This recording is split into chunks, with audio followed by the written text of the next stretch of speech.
উপর নির্ভর করে সরকার ডিসিশন নেয় বা আশ্বস্ত থাকে আমার 1 বছরে কোন খাবারটা, কোন শস্যটা, কোন ফসলটা কতটুকু উৎপাদন হইল। আর এই যে আমার 50% জনবল নিয়ে এই রিপোর্ট করা, দুই ধরনের রিপোর্ট হচ্ছে, একজন প্রতি হচ্ছে সামনের দিকে আরেকটা এক্সাম্পল দেয়। আগে কিন্তু উপজেলা স্বাস্থ্য কমপ্লেক্স যখন ভিটামিন বা মিলমির ওষুধ আসলো তখন তারা বাড়ি বাড়ি যায় হয়তো এটা দিত। মানুষ সচেতন হয়ে গেছে, এখন উপজেলা হেলথ কমপ্লেক্সে এসে সবাই কিন্তু ভিটামিন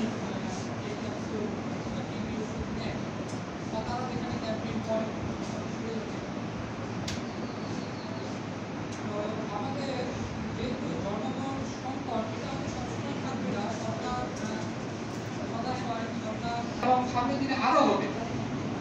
তো এটার জন্য কিন্তু মানুষ দায়ী, মানুষ ইকোসিস্টেম নষ্ট করতেছে, আমরা সবাই দায়ী। হয়তো আমাদের যে পরিমাণ গাছ লাগা দরকার ছিল, আমি সবাইকে বিনীত অনুরোধ করবো আমরা বেশি করে এই সময় গাছ লাগার সময় আমরা সবাই যেন গাছ লাগাই, পরিবেশকে আমরা ভারসাম্যে নিয়ে আসি, পাখির আবাসস্থল যেন আমরা বাড়াইতে পারি। এখন দেখেন পোকা খাই হচ্ছে, পাখি খাবে পোকা, পুঁইশাক, ব্যাঙ, পেঁচা, এইসব যেটা ইকোসিস্টেমের যেসব ইয়াগুলো তারা পোকা খাবে। আমরা সেই দায়িত্ব নিয়ে নিচ্ছি একাই, এটা শুধুমাত্র ওষুধ। তো ওষুধ যদি বেশি ব্যবহার করা হয় তো পোকামাকড় কিন্তু ওষুধের বিরুদ্ধে রেজিস্ট্যান্ট হবে, এটাই স্বাভাবিক। তো আমরা এই যে প্রকৃতির দায়িত্ব নিজেরা নিলে কিন্তু হবে না। এই জায়গাটা তো আমরা যদি জৈব কীটনাশকগুলো বেশি বেশি ব্যবহার করি, পোকার যে রেজিস্ট্যান্ট এটা কিন্তু বাড়বে না।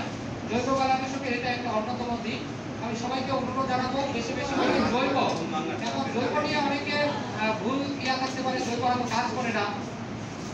আমি আপনাদের আশ্বস্ত করতে চাই, এখনকার যে জৈব কীটনাশকগুলো বের হয়েছে এগুলো রাসায়নিকের চেয়ে ভালো ভালো আছে, তবে আমাদের জানতে হবে কোনটার জন্য উপযুক্ত। আমার সবজিটা যদি আমি ধানে দেই তাহলে হবে না। তো আমরা আছি, আপনারা আমাদের উপজেলা কৃষি অফিস সবসময় আপনাদের জন্য উন্মুক্ত। মাঠ পর্যায়ে উপসভাপতি আমি প্রথমেই বলছি, হয়তো একবার ফোন দিলে কোনো কারণে ব্যস্ততায় না পারে দ্বিতীয়বার দিবেন, তাহলে আমাকে জানাবেন। দেখেন যে আপনার সেবা পাইতে কিন্তু কোনো অসুবিধা হবে না ইনশাআল্লাহ। আমাদের অল্প জনবল নিয়ে আমরা কিন্তু চেষ্টা চালিয়ে যাব, আপনাদের সাথে আছি, সবসময় সাথে থাকবো। আমরা এই যে উত্তম কৃষি চর্চা নিয়ে কথা হয়েছে, আমরা এদিকেও আগাইতে চাই। আমি যেমন ঘোড়াঘাটে আসে প্রতিটা দোকানে তাদেরকে উদ্বুদ্ধ করছি সবাই জৈব কীটনাশকগুলো রাখেন।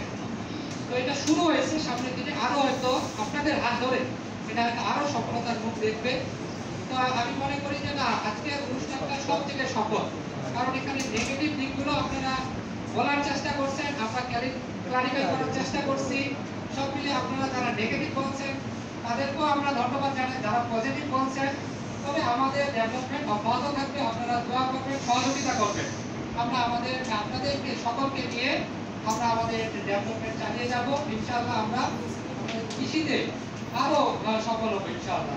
সবাইকে আমাদের এখানে আসার জন্য, কষ্ট করার জন্য আরো আমি দুঃখ প্রকাশ করছি যে আসলে প্রোগ্রামটা বিকালে করার আরেকটা কারণ ছিল, প্রকল্প থেকে একজন আসতে চাইছিলেন, ওনার ব্যস্ততার কারণে পরে জানাই দিচ্ছেন যে উনি আসবে না, নাহলে আমরা প্রোগ্রামটা আরো একদম সুন্দরভাবে করতে পারতাম। আমরা প্রোগ্রামটা 11টা বা 12টায় শুরু করতাম, 1টা-2টা দিন শেষ করে দিতাম। তো এই বিষয়গুলো আপনাদের মানে সকলের এই বিষয়টাতে মানে যাই হোক, এটা অন্যভাবে